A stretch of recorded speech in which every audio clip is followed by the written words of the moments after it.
Assalamualaikum warahmatullahi wabarakatuh. Perkenalkan, nama saya Masyuki Hafid, NIM E2019-2269. Di sini saya dari kelompok 1 menjelaskan materi dari Bu Ani tentang teori perusahaan. Dan saya di sini saya akan menjelaskan yang slide yang pertama. Perusahaan adalah tempat terjadinya kegiatan produksi dan berkumpulnya semua faktor. Secara umum, perusahaan adalah organisasi yang didirikan oleh seseorang atau sekelompok orang dalam melakukan produksi dan distribusi. Kegiatan itu guna memenuhi kebutuhan ekonomis manusia. Kegiatan produksi dan distribusi dilakukan dengan menggabungkan berbagai faktor produksi, yaitu manusia, alam, dan modal. Dalam definisi lainnya, perusahaan merupakan suatu lembaga atau organisasi yang menyediakan barang atau jasa untuk dijual ke masyarakat dengan tujuan meraih laba atau keuntungan, seperti itu. Definisi perusahaan juga bisa ditemukan di Undang-Undang Nomor 3 Tahun 1982 tentang wajib daftar perusahaan.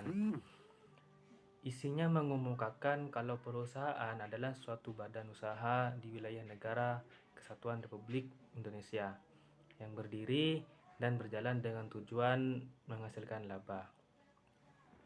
Assalamualaikum warahmatullahi wabarakatuh. Nama saya Wasili Hidayatullah, NIM E2019-2232. Di sini saya akan menjelaskan tujuan perusahaan. Tujuan perusahaan adalah target yang bersifat kuantitatif, dan pencapaian target tersebut merupakan ukuran keberhasilan kinerja perusahaan. Adapun tujuan perusahaan yang lain ialah kemanfaatan umum berupa penyediaan barang atau jasa yang bermutu tinggi dan sekaligus mengejar keuntungan berdasarkan prinsip pengelola perusahaan. Mungkin hanya itu yang dapat saya sampaikan. Wassalamualaikum warahmatullahi wabarakatuh. Assalamualaikum warahmatullahi wabarakatuh. Perkenalkan, nama saya Reni Mualitu Surya, NIM E2019-2272. Di sini saya akan menjelaskan mengenai teori perusahaan. Teori perusahaan yang pertama yaitu neoklasik. Suatu perusahaan memiliki tujuan untuk memaksimumkan profitnya. Perusahaan memiliki informasi yang sempurna terkait kondisi pasar serta penawaran dan permintaan yang terkait dengan produksinya. Yang kedua yaitu biaya transaksi. Biaya transaksi merupakan suatu alat analisa yang digunakan dalam ekonomi kelembagaan. Dalam biaya ekonomi transaksi ini digunakan untuk mengatur efisien atau tidaknya suatu desain kelembagaan. Artinya, semakin tinggi biaya transaksi yang terjadi dalam kegiatan ekonomi, maka semakin tidak efisien kelembagaan yang didesainnya. Mungkin hanya itu dari saya. Wassalamualaikum warahmatullahi wabarakatuh. Assalamualaikum warahmatullahi wabarakatuh. Nama saya Alinda Arianti, kelas S6 dengan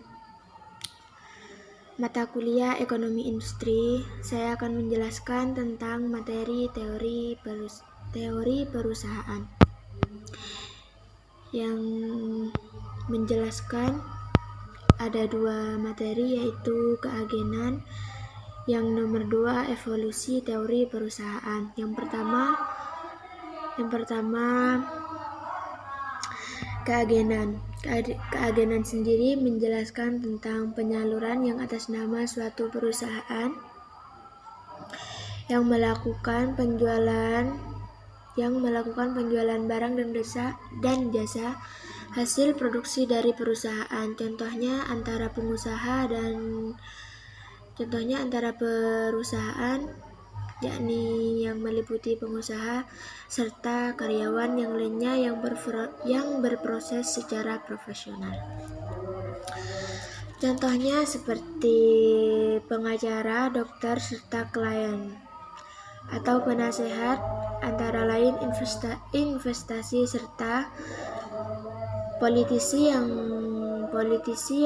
terpilih sebagai pegawai negeri dan warga negara. Yang kedua, saya akan menjelaskan evolusi perusahaan. Teori evolusi perusahaan yaitu teori yang berisi tentang inisiator dan pencipta perubahan dalam keunggulan kompetitif serta strategi perusahaan yang tersendiri yang sudah ditentukan oleh sumber daya alam serta batasan perusahaan serta kemampuan perusahaan tersebut. Perusahaan tersendiri yang mempunyai penjelasan yaitu bisnis adalah bisnis kombinasi antara orang, aset fisik dan keuangan secara sistem informasi.